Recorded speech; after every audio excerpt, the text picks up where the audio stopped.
We are pleased to welcome you, our loyal viewers and subscribers, to the relaunch of the Chopping channel, and apologize for the hiatus which came about following the sudden and unexpected cancellation of our Christmas and New Year broadcasts and the arrest of our founder and Chief Executive Officer, Myra Hindleg, on suspicion of misappropriation of charity donations to pay for personal cosmetic surgical procedures.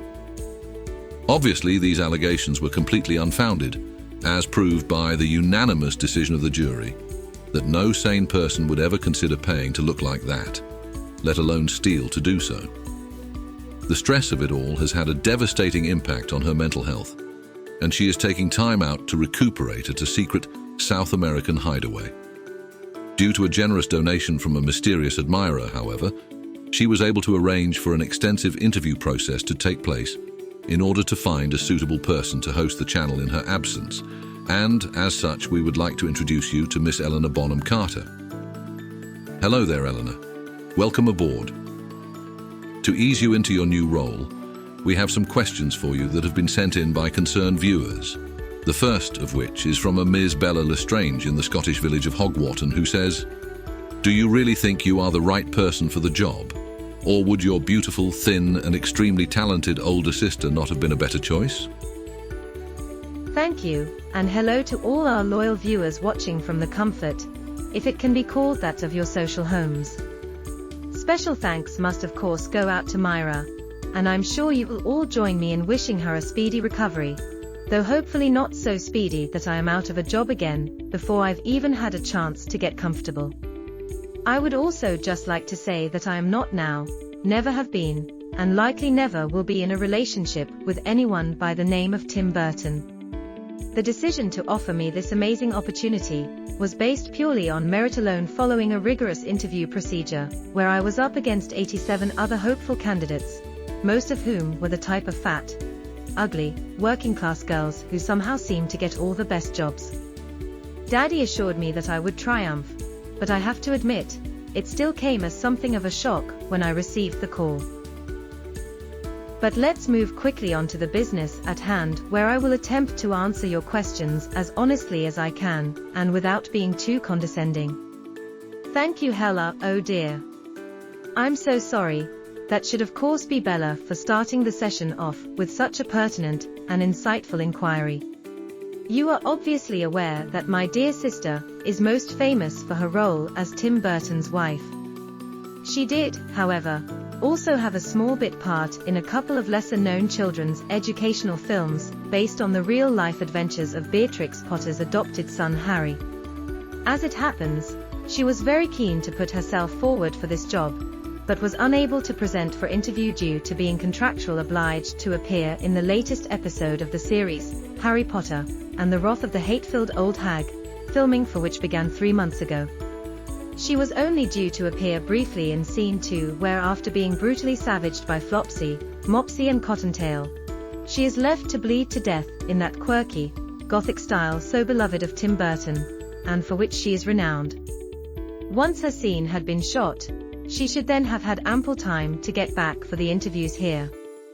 On-set problems, however, have meant that shooting has yet to begin, with virtually the entire cast and crew, including all the rabbits, having been sacked for being ungrateful and for having despicable views. My sister is the only person remaining from the original cast due to the fact that she doesn't really have any views of her own to express, and will agree with anything at all in her desperate longing for relevancy. I hope that answers your question, Bella. Thank you for such an in-depth and informative response, Eleanor. Not something that many of our viewers would normally expect. With time now running short, I think we'll probably only be able to respond to a couple questions more, so I've randomly selected 2 more from the 100 sent in, which we should just about be able to squeeze in. The first is from friends Betty and Wilma from the historical town of Bedrock near Hove. Wilma writes, "My friend Betty and I try hard to keep up with modern trends, and Betty even bought an air fryer recently.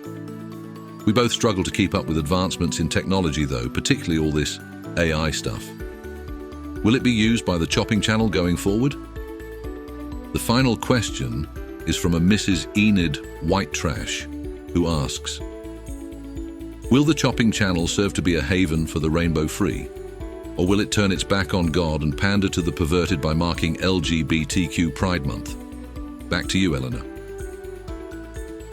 Gosh, these really aren't the sort of questions I was expecting. I thought they would be much more personal, focusing on me, how I managed to stay looking so young and beautiful, whether I diet, my hobbies, what it was like growing up in the shadow of my tyrannical, overbearing, delusional and psychotic sister.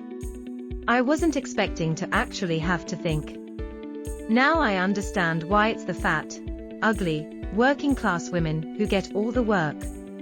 Anyway, Betty and Wilma, if I were you, I'd stop worrying about keeping up with advances in technology, and concentrate, instead, on areas of real concern, such as your fashion and makeup choices. As you have raised the matter of AI, however, I should be obvious to anyone that most of the output of the chopping channel is devoid of any intelligence whatsoever, whether real or artificial, and I will ensure that it remains that way for as long as I am here. But do please bear in mind that artificial intelligence is nothing new, and has in fact been around for centuries. The word intelligence is misleading as there is no actual thought process involved. It is simply the unthinking regurgitation of information from elsewhere, and before the modern term, AI, was coined, it was simply referred to as an Eton education. Which brings us on to Enid, who is actually an old friend of the family. Hi, Enid. I hope you are keeping well. Before I answer your question about Pride Month, I'd just like to thank you for the help and guidance you gave me as a young teenage girl with a dream of becoming an international tennis star. The amazing product, which you patented and introduced me to, worked so well that it made me realize just how lonely I would be in the world of women's professional tennis, and was instrumental in my decision to pursue a media career instead.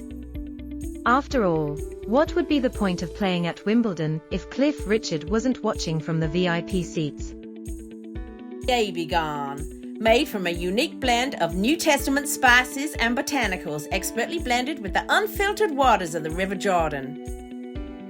As for your question regarding Pride Month, I must point out that the Chopping Channel is an equal opportunities employer promoting equality and diversity wherever possible. Like most other organizations and businesses at this time of year, what this basically means is that by plastering a few rainbow flags about the place, trotting out some meaningless drivel from the EDI handbook, and maybe arranging some sort of non-binary themed event, we can make ourselves look good and harness the power of the pink pound, then brush it all under the carpet, and ignore the tedious nonsense for the rest of the year once July is here. The Chopping Channel will, therefore, be marking Pride Month with a number of Pride-themed programs, due to be broadcast later this month under the banner of our Pinkwash season, culminating in a magnificent evening of celebrity and self-congratulation at our Grand Pride Ball and Beauty Pageant, put on in collaboration with our esteemed associates, Slaughterhouse Inc. I can't give too much away just yet, but billed as a fusion of Squid Game, The Dick Emery Show, and Crime Watch, it will see contestants from some of the most deprived areas of the country in a no-holds-barred competition to win the coveted title of Miss Universal Credit 2024, along with a first prize of a £20 Lidl voucher. Sounds like such a hoot, and something that none of you will want to miss. Happy Pride! I'll see you at the ball.